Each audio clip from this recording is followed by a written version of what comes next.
नमस्कार, मी सतीश शेवाळकर आणि एक अत्यंत महत्त्वाचा विषय महाराष्ट्रातील प्रत्येक व्यक्तीनं हा व्हिडिओ अवश्य बघा।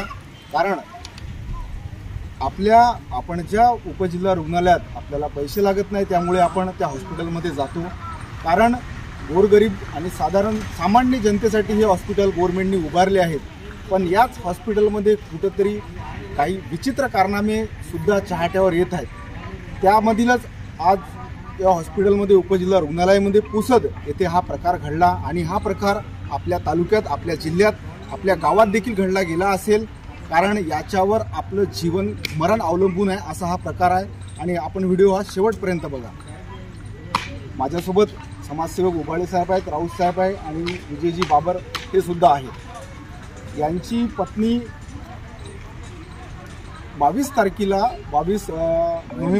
22 नोव्हेंबरला ब्लड टेस्ट करण्यासाठी पुसद उपजिल्हा रुग्णालयात आले असता काही ब्लडच्या टेस्ट अशा राहतात की ती कायमच्या बदलत नाही, तर ती टेस्ट अशीच होती आणि यांनी 22 तारखेला चाचणी केली असता उपजिल्हा रुग्णालयात जो की टेंडर महाराष्ट्र गव्हर्नमेंटनी महालॅबवाल्याला दिलेला आहे, तर त्यामध्ये त्यांची टेस्ट पॉझिटिव्ह दाखवली आणि ही टेस्ट जी आहे ही बदलत नाही। जशी शुगरची कमी जास्त होते तशी ही टेस्ट बदलत नाही आणि इथे ती टेस्ट पॉझिटिव्ह आल्यानंतर यांना त्या गोष्टीवर काही संशय वाटला आणि यांनी प्रायव्हेटला जाऊन जे पुसदचं एक मेडिकल हॉस्पिटल आहे आणि मधुकर लॅब आहे त्या ठिकाणी चेक केला असता तिथे दोन्ही टेस्ट निगेटिव्ह आल्या। आणि पॉझिटिव्ह आल्यानंतर काय होते की एखाद्याची मानसिकता खचवून त्याला गोळ्या औषधी चालू होऊन त्या एखाद्या आजारानं तो पेशंट ग्रस्त होऊन या टॅबलेटनं औषधीनं त्याचं जीवन संपू शकते अशातला हा प्रकार आहे। आणि त्यानंतर यांनी त्या हॉस्पिटलला काही विचारपूस केली असता उडवाउडवीचे उत्तरं देणं आणि एका महिन्यानंतर आज 1 महिना झाला की त्यांनी कंप्लेंट केली, माननीय संजय भाऊ देशमुख यांच्या थ्रूही पत्रव्यवहार केला, पण इथं यांची मिलीभगत असल्यामुळे कोणीही उत्तर द्यायला तयार नाही। जनसामान्य माणसाचं काय, आज कित्येक जण असे असेल की त्यांची रिपोर्ट या ठिकाणी खोटे असेल। यांनी त्याच्यानंतर माहितीचा अधिकार देखील मागितला, त्यामध्ये त्यांनी 22 तारखेला किती पेशंट झाले आपण त्यांनाही एक सामाजिक व्यक्तिमत्व म्हणून त्यांनी एक पुढाकार घेतला की 22 तारखेचे जे फुटेज आहेत त्यांच्यामध्ये किती लोक आहेत, त्यांनाही असाच प्रॉब्लेम आला असेल तर त्यांनी माहितीचा अधिकार मागितला। हे याचे कारनामेही तुम्हाला सांगतो। CCTV फुटेज देण्यात यावे, दिनांक 22 पूर्ण दिवसाची वेळ, तर त्यांनी सांगितलं रुग्णालयातील CCTV डाटा हा 10 ते 11 दिवस सेवेत राहतो, त्यामुळे मागणी केलेल्या दिनांकाचे फुटेज उपलब्ध नाही आहे। प्रश्न दुसरा, महालॅब व्यवस्थापक नाव पत्ता देण्यात यावे की जो कोण टेंडर चालवतो याचं नाव तर माहीत पडलं पाहिजे जनतेला। तर त्यांचं म्हणणं आहे सदरचा करार राज्यस्तरावरून झाला असल्यामुळे सदर कोणताही दस्तावेज आम्हाला कार्यालयात उपलब्ध नाही आहे। नंबर 3, महालॅब कोणाच्या अधीनस्थ आहे, त्याचे पदनाम व कोण कार्यरत आहे त्याचा नाव पत्ता द्या। त्यांचं उत्तर आहे सदर करार हा राज्यस्तरावरून झाला असल्याने सदर कोणताही दस्तावेज कार्यालयात उपलब्ध नाही आहे।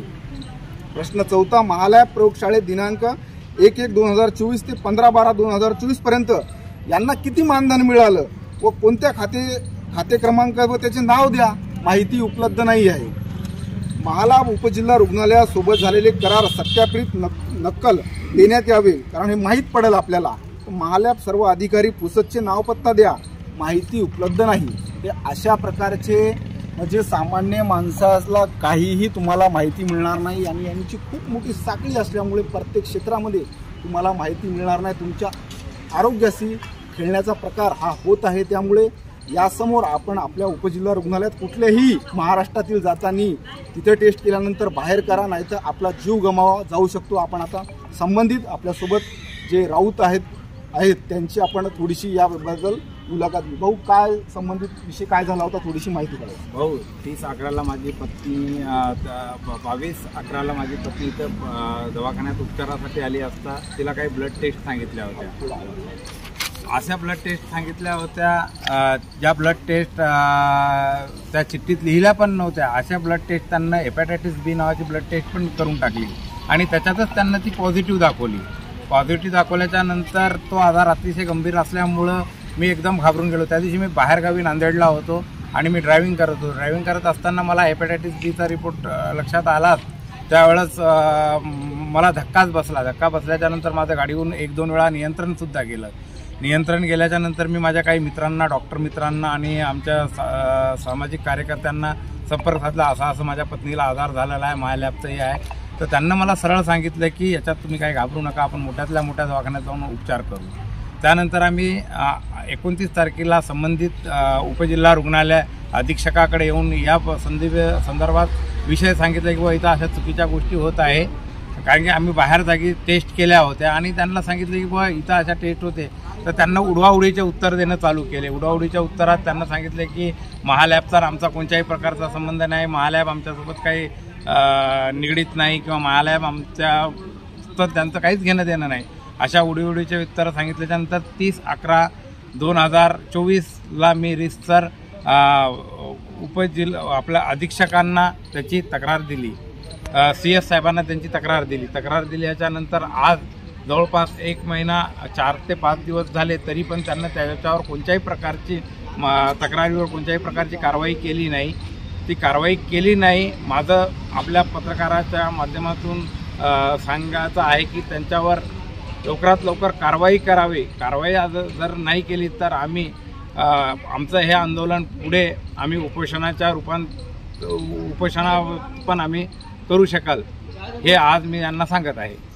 महत्त्वाचा विषय असाही येतो की यांचं उपोषण होईल, आंदोलन होईल, पण आज जनसामान्य जे लोक आहेत, जे टेस्ट करत आहेत, कोणाच्या निगेटिव्ह असेल, कोणाच्या पॉझिटिव्ह असेल, इथला जो कारभार चालू आहे अत्यंत अशा पद्धतीनं कारभार करत आहेत की यांना फक्त गव्हर्नमेंटकडून पगारी घ्यायच्या आणि लोकांच्या आरोग्याशी खेळायचं. आज खरंच या बाबीवर कोणाचंही लक्ष नाही आणि वरपर्यंत मी सांगत आहो ना, साखळी असल्यामुळे यांचे उत्तर पूर्णपणे उडवाउडवीचे येत आहेत.